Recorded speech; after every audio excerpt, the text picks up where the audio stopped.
Since the inception of AI, the landscape of avatars has undergone a remarkable transformation. No longer confined to the realms of fantasy, these technologies are hurtling towards unprecedented realism, raising intriguing questions about their role in our lives. There's tons to discuss here. Let's delve into it.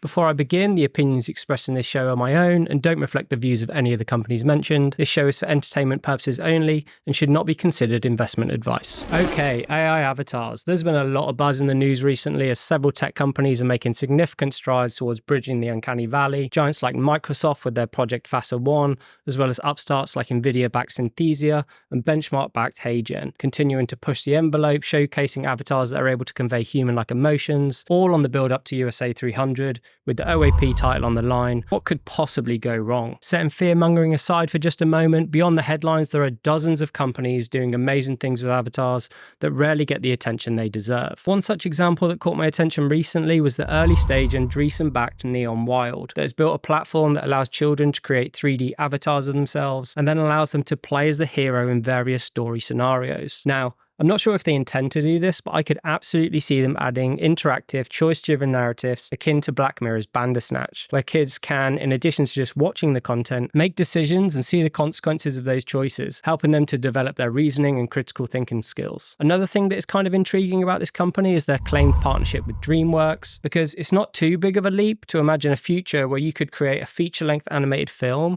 where your child's character could interact with other beloved characters. I don't have children currently, but if I did, I could 100% see myself paying to do something like this. And why stop at animation? This could cross over into movies too.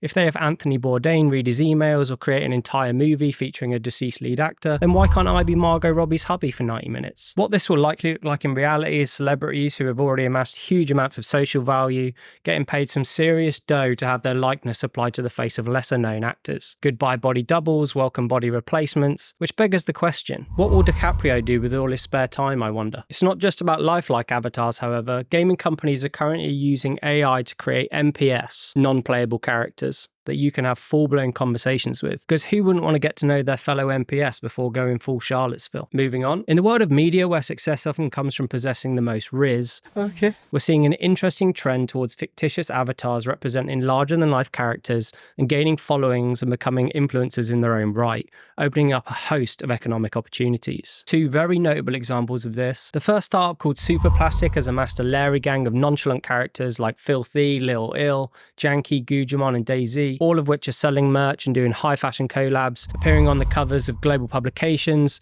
all off the back of the videos in the Superverse where these characters are performing heists, guzzling pills, and doing all manner of things that real people would never get away with. Another pioneering company in this space was a Los Angeles-based startup called Brud, that was founded back in 2011 and was subsequently acquired by Dapper Labs in 2021. Secured the bag at the peak.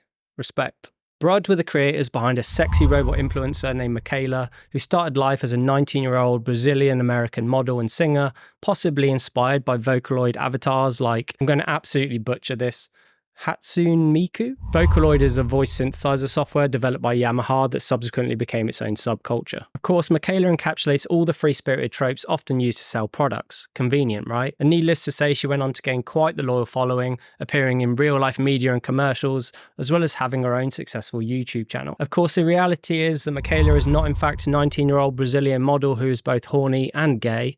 She is in fact Trevor. Now, it doesn't take a rocket scientist to work out where all of this is going, and I'm here to tell you that it already exists. Sugar World is an early-stage startup that creates lifelike avatars of your favourite OnlyFans influencers. If lifelike looks like Richard Ramirez in a wig, and then allows you to strap in with a VR headset and other accessories to live out your wildest fantasies. I can only imagine what the Westboro Baptist Church will have to say about this. This filthy, God-hating heifer, she's lifting her middle finger to God. So all of these advancements in avatars combined with crypto and NFTs, which is powering a resurgence in Y2K fashion and culture. And it's only a matter of time before we combine these modern advancements in avatar tech with open world gaming like Second Life. And what you'll get is a world that somewhat resembles the metaverse scenes from movies like Gamer. Okay, enough salaciousness. There is so much more to avatars, like billionaires creating replicas of themselves, or war-torn nations appointing AI influencers as spokespeople. As I bring this video to a close, it's fairly obvious at this point that the proliferation of AI-generated content raises profound implications for authenticity and human connection. As we inch closer to a world where virtual personas blur the lines between reality and fabrication, the real question is,